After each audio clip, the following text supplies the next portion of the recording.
Today we'll talk about how can you disable this sign or know how you can do that on your Fly browser app. So you just follow this ways and it's going to work with you.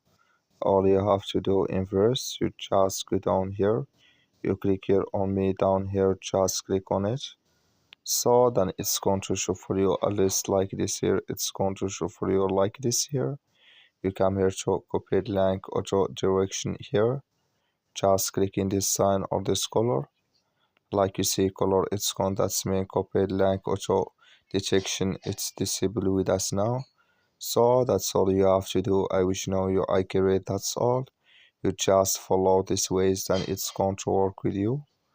So that's all. Thank you for your watching. Don't forget to support us by liking, subscribe. So that's all you have to do to disable this sign here on your Fly Browser app.